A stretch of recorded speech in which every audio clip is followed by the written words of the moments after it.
CMR shopping mall ఆడి శ్రావణం అతిపెద్ద KG sale up to 61% offer 1+1 combo offer. So ఇప్పుడే shopping చేయండి.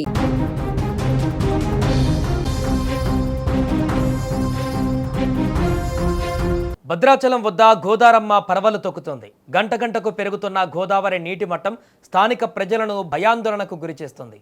ఉదయం 43 అడుగుల వద్ద ఉండగా మొదటి ప్రమాద హెచ్చరిక జారీ చేసిన అధికారులు కొద్ది గంటలకే అంటే సాయంత్రం 4 గంటల సమయానికి 48 అడుగులకు గోదావరి ఉధృతి పెరగడంతో రెండవ ప్రమాద హెచ్చరికను కూడా జారీ చేశారు అధికారులు.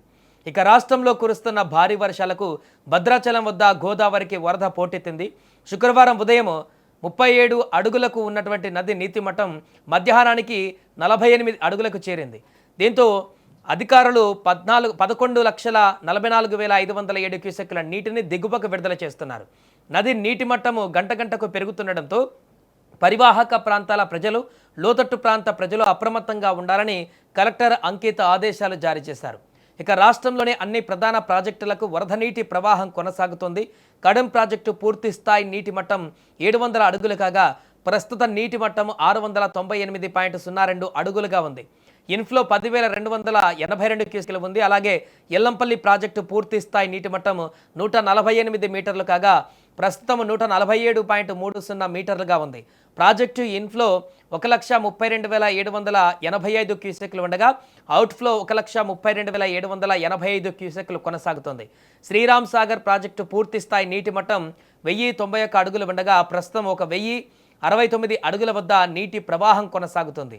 ప్రాజెక్టు ఇన్ఫ్లో 70,000 ఉండగా అవుట్ఫ్లో 1,000 అడుగులుగా ఉంది. ఇక మిడ్ మానేరు పూర్తి స్థాయి నీటి మట్టము 954 అడుగులు కాగా ప్రస్తుతం 698.02 అడుగుల వద్ద నీటి ప్రవాహం ఉంది. ఇన్ఫ్లో 18,445 క్యూసెక్లు ఉండగా మొత్తానికి నిన్న మొన్నటి వరకు గోదావరి ప్రవాహం లేదు అని బాధపడినటువంటి రైతాంగానికి ఇప్పుడు వస్తున్నటువంటి ఉగ్రరూప గోదావరిని చూసి భయాందోళన చెందాల్సిన పరిస్థితి ఏర్పడింది. ఎగువన కురుస్తున్నటువంటి భారీ వర్షాలు, ముఖ్యంగా మహారాష్ట్ర నుంచి వస్తున్నటువంటి వరద ప్రవాహం, అక్కడ అన్ని డ్యాములు నిండి కిందికి విపరీతమైనటువంటి వాటర్ ఫ్లో అనేది వస్తుండడం చేత ఇప్పుడు గోదావరి తెలంగాణలో కూడా కలకలలాడుతూ ఉగ్రరూపం దాలుస్తూ ఇప్పుడు ప్రమాదకర స్థాయికి చేరుకునేటువంటి పరిస్థితి ఏర్పడింది. ఇప్పటికే 2 ప్రమాద హెచ్చరికలు జారీ చేశారు. 48 అడుగుల ప్రమాద హెచ్చరికలు జారీ చేశారు.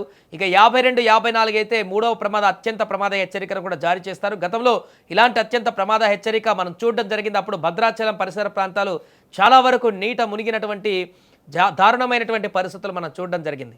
ఇప్పుడు కూడా అదే రకంగా గంట గంటకు ఈరోజు ఉదయం 43 అడుగులు చూసాం మనం. అలాంటిది ఇప్పుడు సాయంత్రం 4 గంటలకే 48 అడుగుల ప్రవాహం పెరిగిందనంటే రాత్రి వరకు, ఉదయం వరకు ఇంకా ఏ స్థాయిలో ఈ యొక్క గోదావరి ఉగ్రరూపం కొనసాగుతుంది, ఎంత మేరకు అది పెరుగుతుంది అనేటువంటి ఒక ఆందోళన అయితే నెలకొంది.